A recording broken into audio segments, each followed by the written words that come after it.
ಎರಡು ರಾಜ್ಯದ ಚುನಾವಣೆಯಲ್ಲಿ ಕಾಂಗ್ರೆಸ್ ಪಕ್ಷ ಅಧಿಕಾರಕ್ಕೆ ಬರ್ತಕ್ಕಂಥದ್ದು ವಿಶ್ವಾಸ ನಮಗಿದೆ. ಜಮ್ಮು ಕಾಶ್ಮೀರದಲ್ಲಿ ಕೋಯಲಿಷನ್ ಸರ್ಕಾರ, ನಮ್ಮ ಪಕ್ಷವೂ ಕೂಡ ಕೋಯಲಿಷನ್ನಲ್ಲಿ ಭಾಗವಹಿಸಿ ಸರ್ಕಾರ ಮಾಡ್ತಕ್ಕಂಥದ್ದು, ಮತ್ತು ಹರಿಯಾಣದಲ್ಲಿ ನಮ್ಮದೇ ಸರ್ಕಾರ, ನಮ್ಮದೇ ಪಕ್ಷ ಮೆಜಾರಿಟಿ ಬರುತ್ತೆ ಅಂತೇಳಿ ಎಲ್ಲ ಸಮೀಕ್ಷೆಗಳು ಹೇಳಿದೆ. ಆದರೆ ನಮಗೆ ಗ್ರೌಂಡ್ ರಿಯಾಲಿಟಿ ನಮ್ಮ ಪಕ್ಷದಲ್ಲಿ ಬಂದಿರತಕ್ಕಂಥದ್ದು ಕೂಡ ನಾವು ಕನಿಷ್ಠ 50 ಸೀಟಾದರೂ ಗೆದ್ದಿದ್ದೇವೆ ಅಂತೇಳಿ ಬಂದಿದೆ. ಇದು ಯಾವ ರೀತಿ ಭಾರತೀಯ ಜನತಾ ಪಾರ್ಟಿಯನ್ನು ತಿರಸ್ಕಾರ ಮಾಡ್ತಾ ಇದ್ದಾರೆ ದೇಶದಲ್ಲಿ ಅನ್ನೋದು ಒಂದೊಂದು ರಾಜ್ಯದಲ್ಲೇ ಚುನಾವಣೆ ಆದಾಗ ಗೊತ್ತಾಗ್ತಾ ಇದೆ. ಇದೇ ರೀತಿ ನಮಗೆ ಮಹಾರಾಷ್ಟ್ರದಲ್ಲೂ ಕೂಡ ನಮ್ಮ ಸರ್ಕಾರವನ್ನು ನಮ್ಮ ಪಕ್ಷದ ನೇತೃತ್ವದಲ್ಲಿ ಮಾಡ್ತೇವೆ ಅನ್ನುವಂಥ ವಿಶ್ವಾಸ ಕೂಡ ಇದೆ. ಇದು ಒಂದು ಬದಲಾವಣೆಯನ್ನು ತರ್ತಕ್ಕಂಥ ರೀತಿಯಲ್ಲಿ ಬದಲಾವಣೆ ಪ್ರಾರಂಭ ಆಗಿದೆ ಅಂತ ಹೇಳಿ ಹೇಳ್ಬೋದು.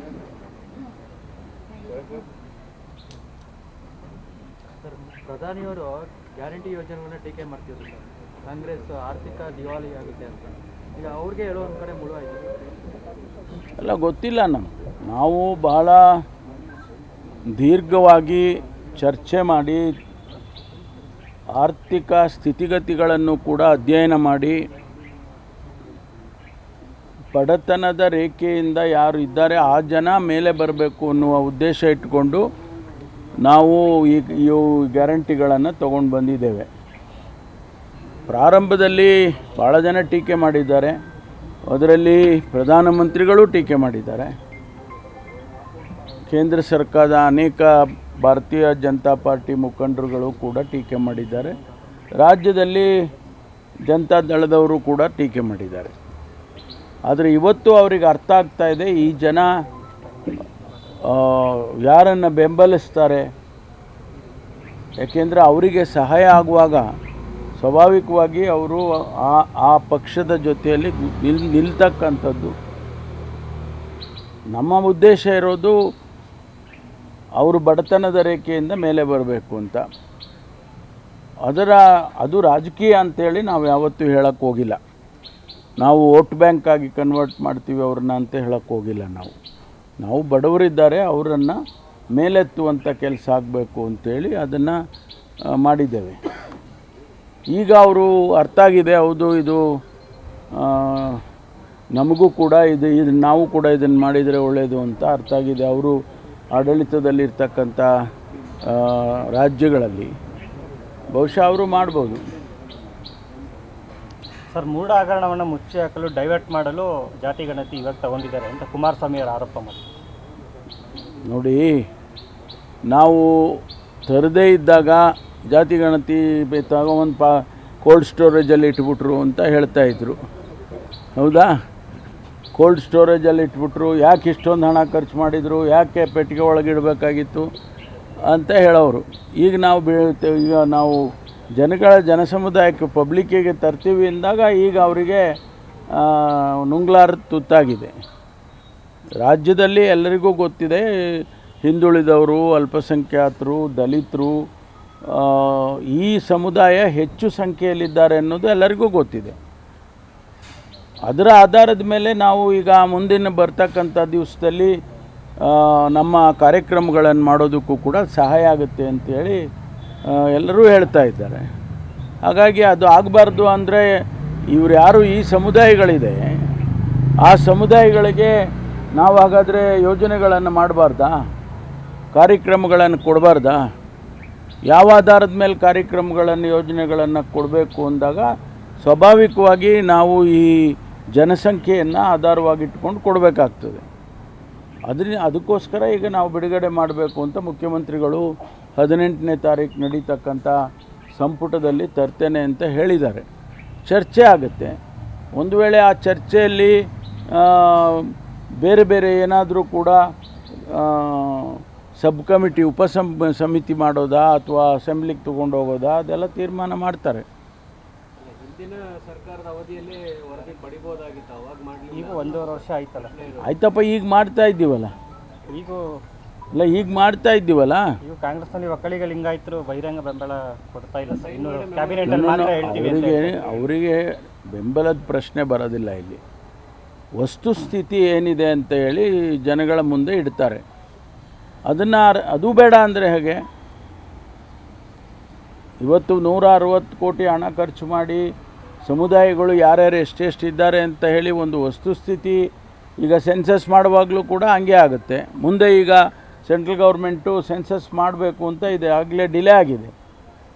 ಈಗ ನಾನು ಮುಖ್ಯಮಂತ್ರಿಗಳು ನಾವೆಲ್ಲ 4-5 ಜನ ಹೋಗಿ ಪ್ರಧಾನಮಂತ್ರಿಗಳನ್ನು ಭೇಟಿ ಮಾಡುವಾಗ ಅವ್ರು ಹೇಳಿದರು ಸೆನ್ಸಸ್ ಮಾಡ್ತೀನಿ ಅಂತ ಹೇಳಿದರು. 25-26ಕ್ಕೇನೋ ಸೆನ್ಸಸ್ ಪ್ರಾರಂಭ ಮಾಡಿ 28 ಚುನಾವಣೆಗೆ ಹೊಸ ಸೆನ್ಸಸ್ ಇರುತ್ತೆ ಅಂತ ಹೇಳಿದರು ಅವರು. ಅಂದರೆ ಆವಾಗ ಬರಲಿಲ್ವಾ ಡೇಟಾ ಬರಲ್ವಾ? ಅವಾಗಲೂ ಹಿಂಗೆ ವಿರೋಧ ಮಾಡ್ತಾರೆ. ಇದು ಅಧಿಕೃತನೇ. ಇದೇನು ಯಾರೋ 4 ಜನ ಸೇರ್ಕೊಂಡು ಮಾಡಿರೋದಲ್ವಲ್ಲ, ಇದು ಸರ್ಕಾರವೇ ಮಾಡಿರೋದು. 8 ವರ್ಷದಲ್ಲಿ ಜನಸಂಖ್ಯೆನೂ ಬದಲಾವಣೆ ಆಗಿರ್ತದೆ, ಅವರ ಆರ್ಥಿಕ ಸ್ಥಿತಿ ಅದು ನೋಡೋಣ. ಅದು ಫಸ್ಟ್ ಇದು ಬರಲಿ ಅಲ್ಲ. ಬಂದ ಮೇಲೆ ಒಂದು ಮಾಹಿತಿ ಇದೆ, ಪ್ರತಿಯೊಂದು ಸೆನ್ಸಸ್ಸು 10 ವರ್ಷಕ್ಕೊಂದು ಸಾರಿ ಮಾಡಬೇಕು ಅಂತ. ಈಗೆಲ್ಲೋ ಒಂದು ಕಡೆ ಅದು ಏರ್ಪೇರಾಗಿದೆ. 10 ವರ್ಷ ಗ್ಯಾಪ್ನಲ್ಲಿ ಏನು ಜನಸಂಖ್ಯೆ ಆಗಿರುತ್ತೆ ಜಾಸ್ತಿ, ಅದು 15% ಆಗಿರ್ಬೋದು ಅಂತ ಒಂದು ಅಂದಾಜು. 10-15% ಆಗಿರುತ್ತೆ ಅಂತ ಪಾಪ್ಯುಲೇಷನ್ ಇನ್ಕ್ರೀಸು ಹಿಂದೆ ಮಾಡಿರುವ ಅಧ್ಯಯನಗಳೆಲ್ಲ ಆ ರೀತಿ ಹೇಳುತ್ತೆ. ಸ್ಟಡೀಸ್ ಎಲ್ಲ 15% ಇನ್ಕ್ರೀಸ್ ಆಗುತ್ತೆ 10 ವರ್ಷಕ್ಕೆ ಅಂತ. ಆ ಆಧಾರದ ಮೇಲೆ ಏನಾದರೂ ಒಂದು ಕ್ಯಾಲ್ಕುಲೇಷನ್ಸ್ ಮಾಡಬೇಕಾದ್ರೆ ಒಂದು ಬೆಂಚ್ ಮಾರ್ಕ್ ಬೇಕಲ್ವಾ? ಅದಕ್ಕೆ ಈಗ ಬಿಡುಗಡೆ ಮಾಡಿದರೆ ಗೊತ್ತಾಗುತ್ತೆ. ಸರ್, ವಿನಯ್ ಕುಲಕರ್ಣಿ ವಿರುದ್ಧ ಅತ್ಯಾಚಾರದ ಆರೋಪ ಬರ್ತಾ ಇದೆ ಸರ್, ಈ ವಿರುದ್ಧ ಏನಾದರೂ ಕ್ರಮ ಆಗುತ್ತೆ ಸರ್? ಅದೇ ನನಗೆ ಗೊತ್ತಿಲ್ಲ, ಅದು ಡೀಟೇಲ್ಸ್ ಗೊತ್ತಿಲ್ಲ. ಅದು ನಾನು ಇವತ್ತು ನಮ್ಮ ಹಿರಿಯ ಅಧಿಕಾರಿಗಳ ಜೊತೆ ಚರ್ಚೆ ಮಾಡ್ತೇನೆ ಅದ್ರ ಬಗ್ಗೆ. ನಿಮ್ಮದು ಮತ್ತು ಸತೀಶ್ ಜಾರಕಿಹೊಳಿ ಅವರ ಭೇಟಿ ಬಹಳ ಚರ್ಚೆ ಮಾಡ್ತಾ ಇದೆ ರಾಜ್ಯ ರಾಜಕಾರಣದಲ್ಲಿ. ಮುಂದಿನ ಪ್ಲಾನ್ಗಳೇನಾದರೂ ರೆಡಿ ಆಗ್ತಾ ಇದ್ದಾವ? ಚರ್ಚೆ ಆದರೆ ಒಳ್ಳೆಯದಲ್ಲ. ಚರ್ಚೆ ಆದರೆ ಈಗ ಕಾಫಿ ಪೇ ಚರ್ಚಾ ಅಂತ ಅದು ಯಾವುದೋ ಒಂದು ಇದು ಬರುತ್ತೆ, ಚಾಯ್ ಪೇ ಚರ್ಚಾ. ಈಗ ನಾವು ಕಾಫಿ ಪೇ ಚರ್ಚೆ ಮಾಡಿದಪ್ಪ, ಏನಾಗಿದೆ ನೋಡ್ರಿ.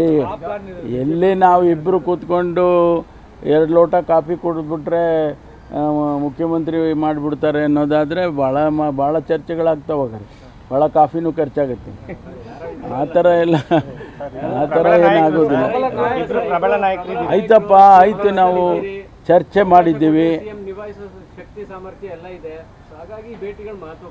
ಅಲ್ಲಲ್ಲ, ಆ ರೀತಿ ನಾವು ಮಾತಾಡೋದ್ರಿಂದ ಏನಾಗೋದಿಲ್ಲ.